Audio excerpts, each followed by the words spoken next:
Hello everyone, welcome back to my YouTube channel. My name is Sumit and here I'm with my new video in Salesforce integration, and the topic for today's video is how do we set up the Apex REST service in Salesforce.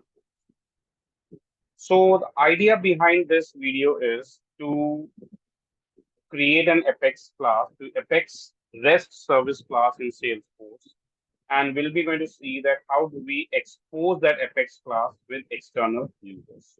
So how can we access that Apex class through externally? And in order to test that, we'll be going to use a tool called online tool called Postman.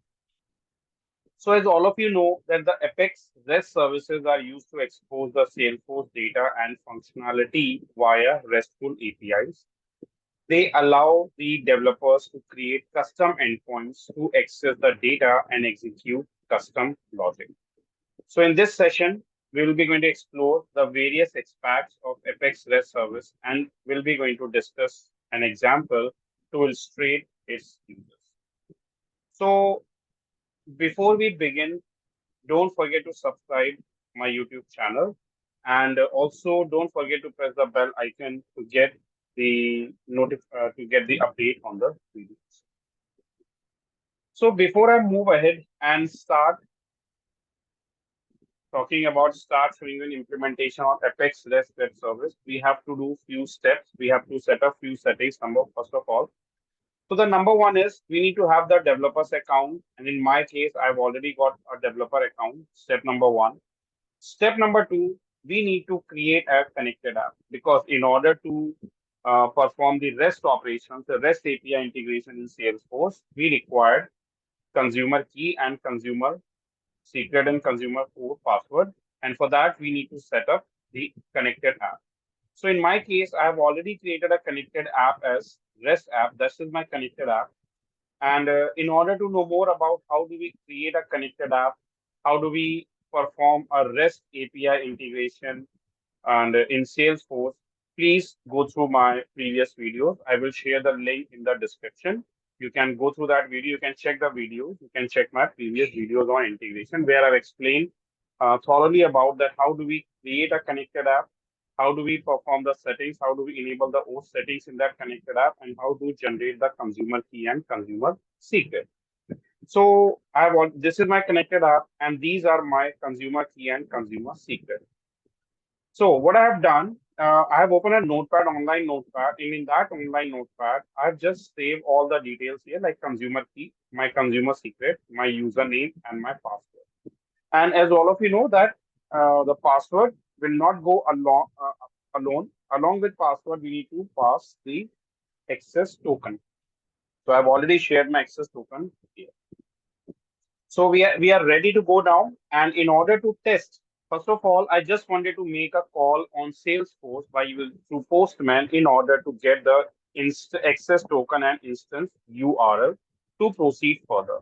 So therefore, what I have done, I just passed this URL. You can see I have prepared this URL: https login.salesforce.com/services host2/token question mark grant type is equal to password and client ID. This is the client ID, or client ID will be equivalent to the consumer key, and client secret will be equivalent to your consumer secret. Then we have to pass the username, and then we have to pass the password. So I have passed all the details in this URL, and then using through Postman, I just made a post request. I just passed this URL, and in response from the Salesforce, I'll just get this response from the Salesforce, which I copied and pasted out here. So we will be going to use this further. This will be going to use in our while we'll be going to make a API call request from Postman to Salesforce. We will be going to use the access token and instance. So we'll be going to use these details further. So now let's get back. Let's have a look at how we are going to create an Apex REST class. Basically, we are talking about the Apex web service class. You can say the REST web service class, so that we can uh, share the details. We can perform the REST operations on an object without exposing the details. So therefore, what I'm going to do, I will be going to create an Apex class. Now, in order to do that, either we can use a developer console or we can use Visual Studio Code as well. So I'm going to use a Visual Studio Code for this because developer console you have used a lot of time. So now let's have a look. I'm going to use Visual Studio Code for that. So this is my Visual Studio Code, which is successfully associated or which is successfully connected to my Salesforce org. So it's already connected to my Salesforce org. And if I just show you, it is connected to 3023023 at gmail.com. That's my Salesforce account, which here, this is connected to my Salesforce org. Let's check it out quickly one more time, just to make sure that when we deploy a class, that class will deploy it on the correct org. Right, perfect. So we have successfully connected. Now let's create a class here. So I'm going to create a new Apex class. And in order to create a class, I just right click, create an Apex class, and I just write here Apex REST service. That's the name of my class. I give the name of my class as Apex REST service. Now, in this Apex REST service class, because we would like to expose this class publicly, basically we have to expose this class to third-party developers so that they can access it, or we have to convert this class to a Apex REST web service class. So first of all, I'm going to replace this public with global. Okay, I just replaced this with global, and in order to secure this class, I will be going to use an annotation called REST resource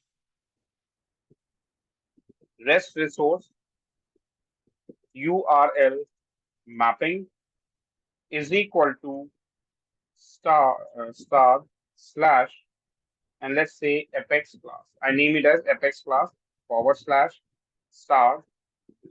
So now what exactly this URL mapping here? URL mapping means that we will be assigning a name of this class as an alias. So this will be the alias name of my class. So now when I'm going to make a call from the external API, from the third party application, from external applications, whenever I'm going to make a API call or REST API call to this class, I will be going to use this alias. I will not be going to use this class name in order to run the functionality. So very first step is I just create this class, and now I'm going to create one HTTP GET method, because you know that in REST operations we have four main methods: the GET method, POST method, patch method, and delete method. GET method is to retrieve the records, to get the records. POST method is to add records, to create new records. Patch method is to update, and delete is to delete records. So in today's session, I will be going to show you all the methods one by one. So the very first method I'm going to create is HTTP GET. And here I'm going to create a method. So I just write global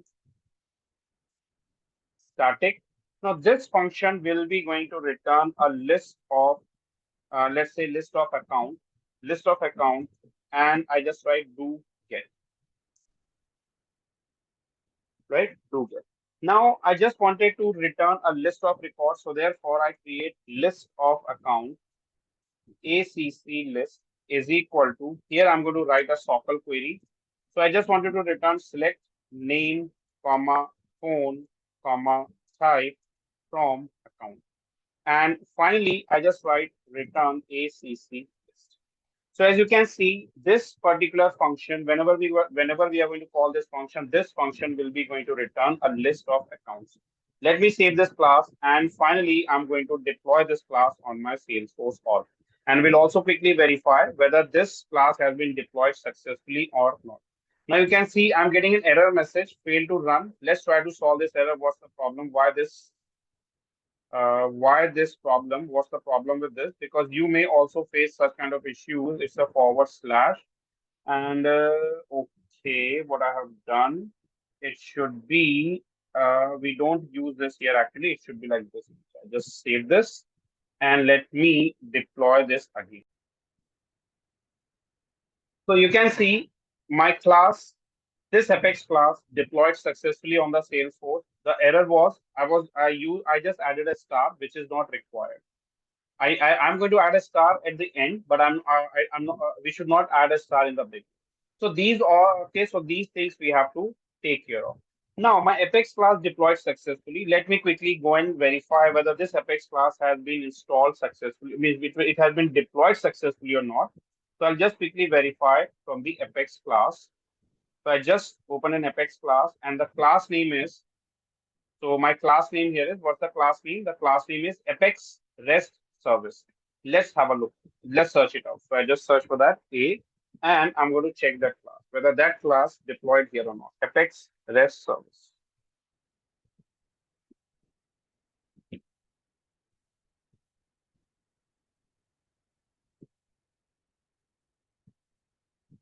See this. So this class has deployed successfully. Apex REST Service. This is the class which we deployed today itself. And if we open this class and we can check the code in this class. So this code deployed successfully, this class deployed successfully, and this class we have created HTTP GET method. And now I will show you that how we will be going to call this HTTP GET method, basically how we are going to call this function uh, from a postman by using GET method. So in order to do that, first of all, we have to generate a query. And what's the query? So in this example, what we'll do, we will be going to invoke this Apex class. Will be going to use this class name. So how do I do that? First of all, I require this information.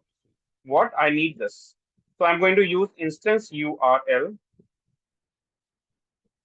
So I'm going to use here instance URL. As you can see, instance URL I pasted. And let's say get method, get request. I'm going to make get request. Okay, my.salesforce.com. And what else we have to pass here? Get request. And we have to pass get request slash services slash Apex REST slash, and here we have to specify, here we have to pass the alias name, and the alias is Apex class. So I'm going to call this Apex class here. Now I'll copy this URL and I'm going to make a request. So I'll just click on plus in my postman, get method, make sure it's a get method because we are going to retrieve the records. But before we hit send, what we have to do, we have to send the authorization key. So I just pass here authorization and here authorization. And for authorization, I will be going to use here bearer. So as you can see, the in response will be getting the token type is equal to bearer. So for safer side, what I'm doing, I just write bearer and this access token. So this access token we will be going to use. So I just paste it, and this whole content I'll pass here. I'll paste it here in this. So basically, we'll be going to make a request onto Salesforce along with this. And now let me make a request. So when I send a request on Salesforce, you can see the Salesforce respond the details, and will be able to see the name, type, and ID. The best thing is if you have gone through my previous sessions where I've explained about the REST API integration in Salesforce, there what we'll be doing, there we used to write a query, but now here we are not passing any query. We simply call an Apex class. But again, the best thing is we are not using the class name.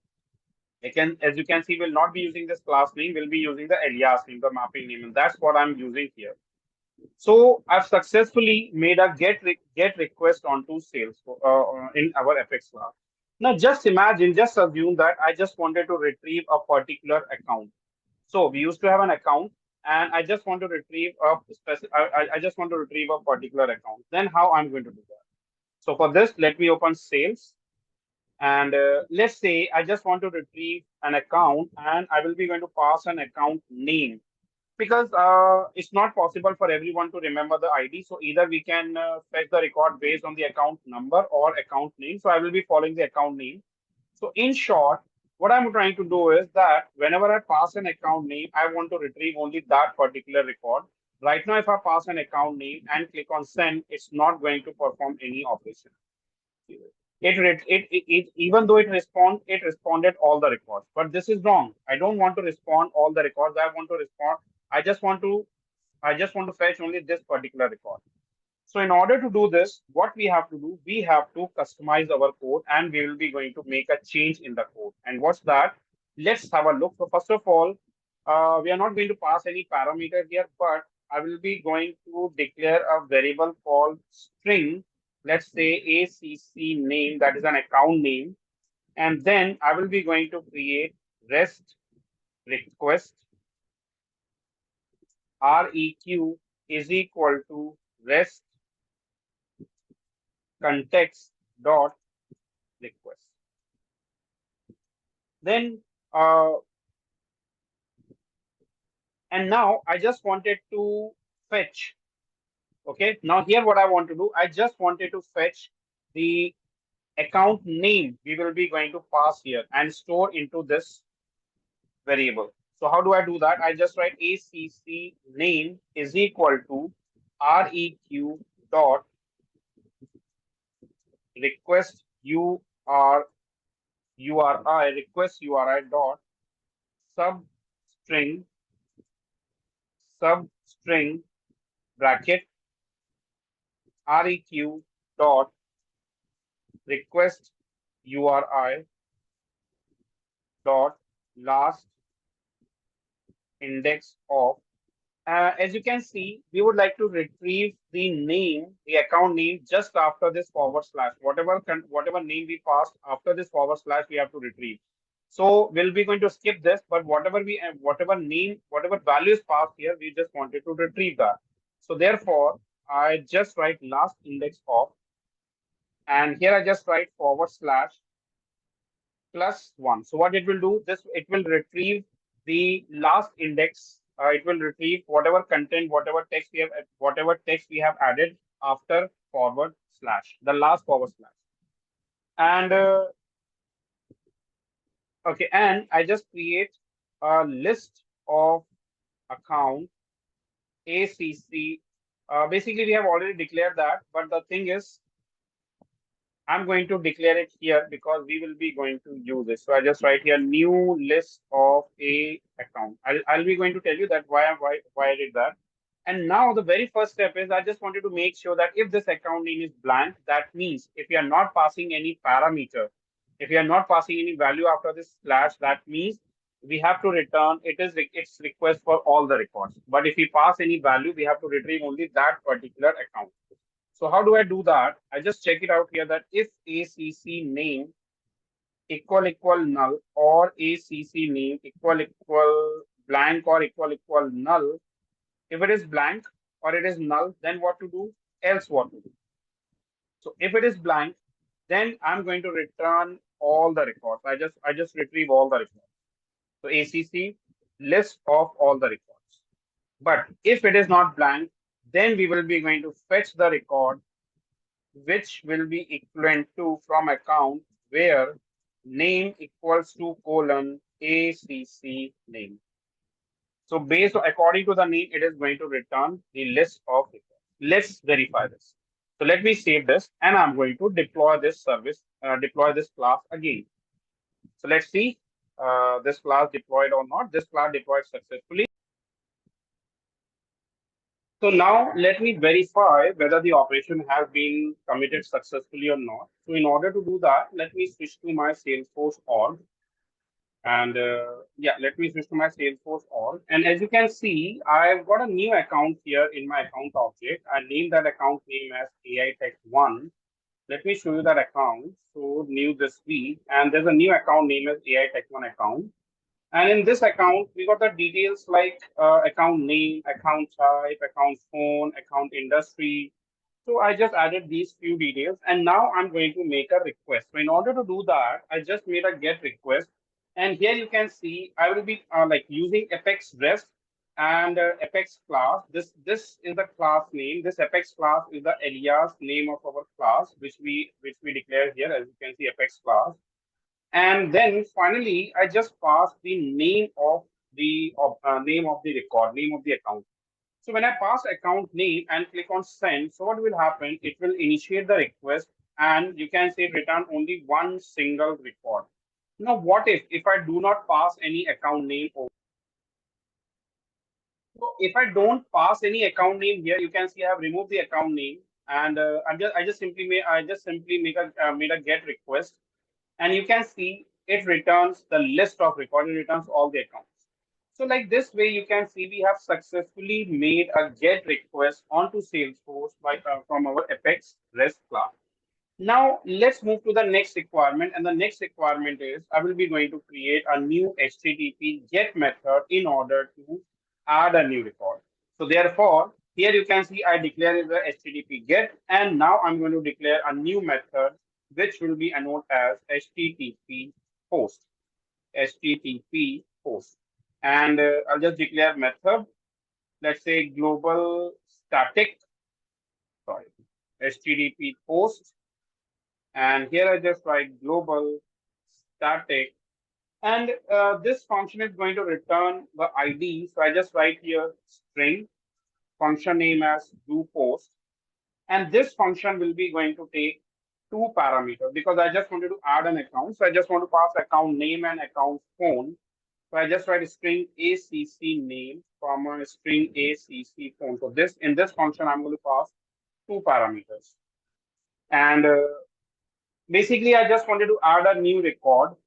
And before we validate this, okay. So before we insert a record, we can validate if the account name already exists. We can validate that. But I just wanted to simply insert a record. So therefore, I just write here account ACC is equal to new account, and ACC dot name is equal to ACC name.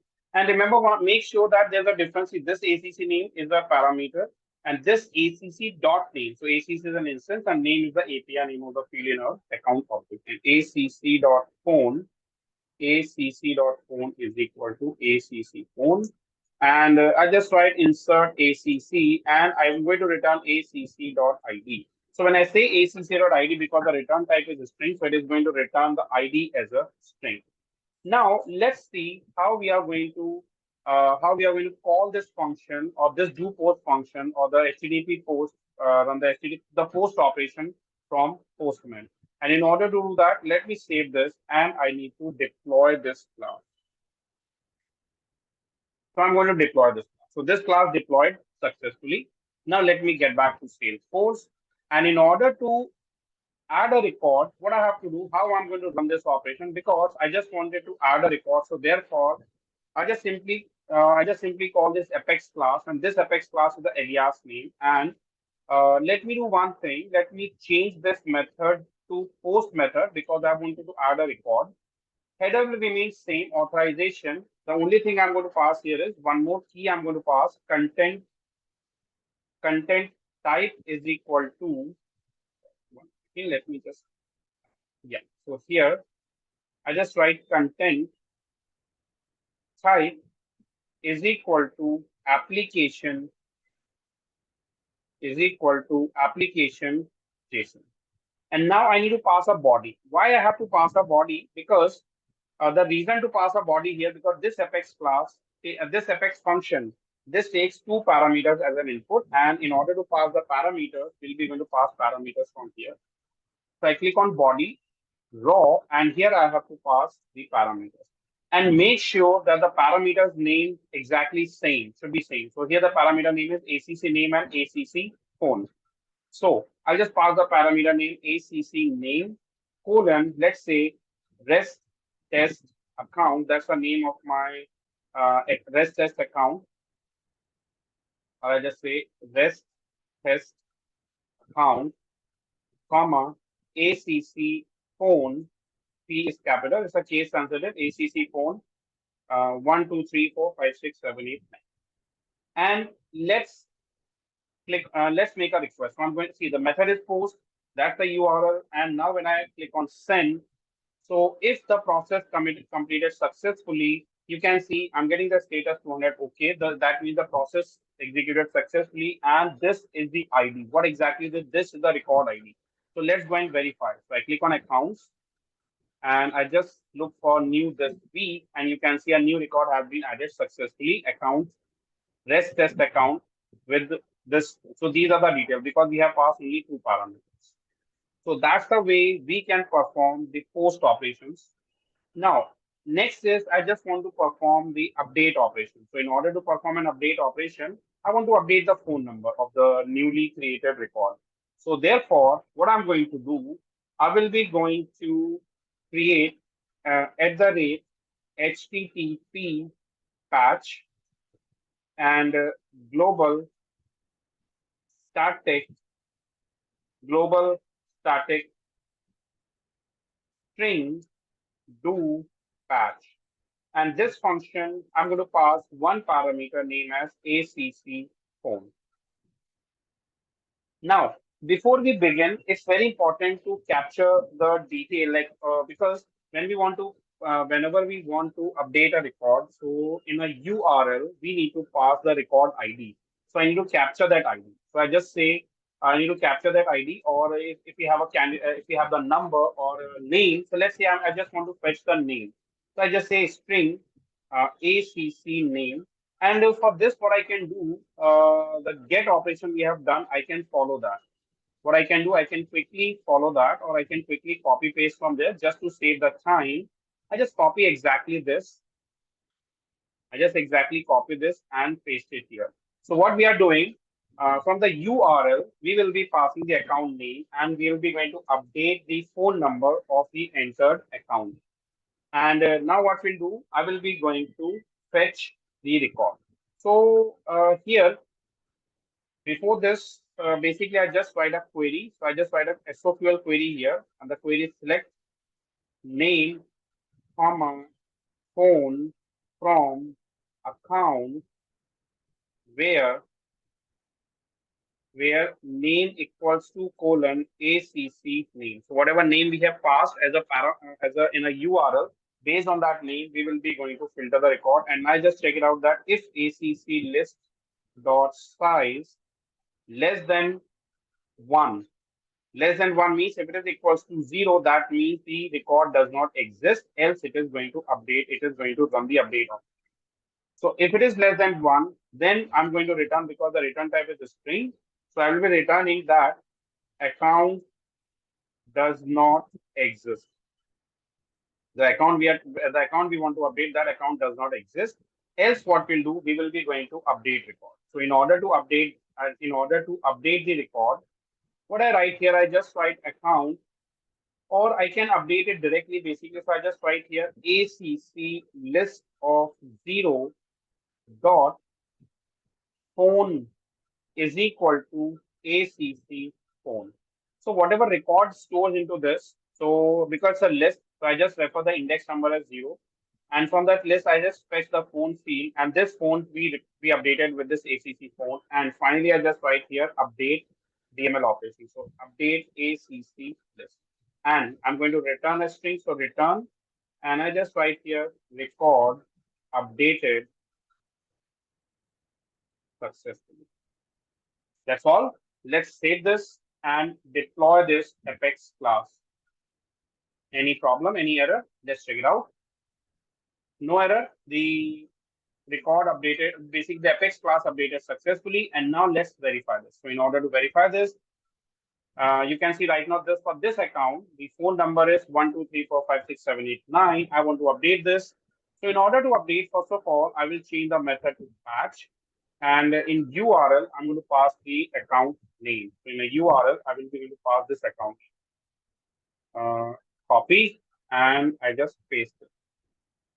It's in the name is REST test account.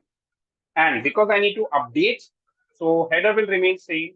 I will be using the same authorization token and everything, but only in body, instead of ACC name, because we don't want to update name, we just want to update the phone number. And instead of the existing one, I replace this with, let's say, 20, 30, 40, or I'll just put my number, actually, that will be 80814180. And click on send. So when we click on send, if the record committed successfully, you can see it returns with a confirmation message, record updated successfully, and the status is 200. Okay, so record committed successfully. Just in case if I enter a wrong account number, this account name does not exist, and I'm trying to update this account name. When I make a request, when I made a request here, you can see I got an error message. Account does not exist. Perfect. Now, the next topic, this is how we can perform the patch operation, the update operation in Salesforce using Apex Web Service. Now the final operation, the delete operation, and in order to delete, we need few details only. So therefore, I'm going to create @http delete @http delete global static string return type do delete. And in order to delete record, we don't want to pass any input, but yes, we have to pass the account name, whichever account name we want to delete. We have to pass that account name as a in a URL. So I'm going to copy this. Actually, I just copy it here and paste it. So we fetch the name, request context, we fetch the record based on that. If the record exists, it says account does not exist. Else, if record exists, what we want to delete record. So I just simply write here delete ACC, yes.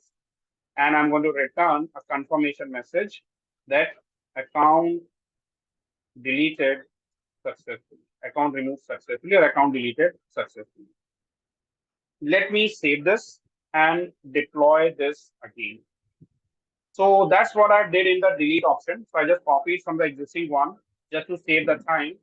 If you want, you can write it from the beginning. And what we did here, basically, we fetched the, because in a URL, we will be going to pass the account which we want to delete. We fetch the record from we fetch the account name from the URL. That account name will store here. Based on that account name, we just run a query, fetch the details. If the record exists, it will delete record. If record does not exist, or if account does not exist, it will display a message account does not exist. So deployment has done successfully. Let's verify. And in order to verify this, I'm going to perform a delete operation. And we don't want to pass any body. So I just set this to none. And I just want to delete the rest test account one. For example, when I click on send, it says account does not exist because this rest test account does not exist. But if I want to delete this rest test account, and if I pass the correct account name, the available account name, and I click on send, so it says account deleted successfully. Let's verify. When I refresh here, you can see this record removed successfully, and this record has been moved to recycle bin. This record moves to recycle bin. Here. Let's check out recycle. So that record moved here. Rest test account. So that's the way we can perform the delete operations.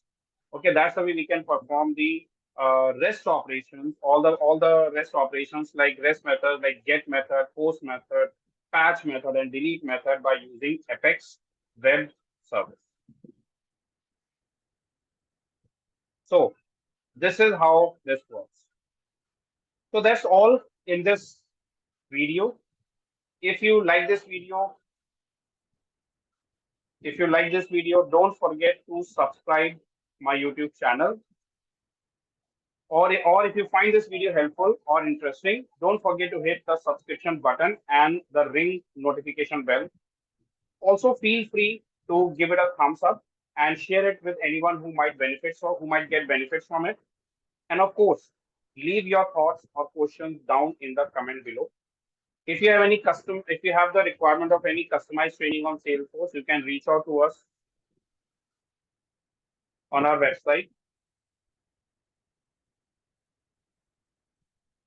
So you can follow us, you can visit us www.aitech1.com for more updates. You can write to us on info@aitech1.com, or you can reach out to us on the given numbers. Thanks everyone. Thanks for watching. Have a nice day. Goodbye.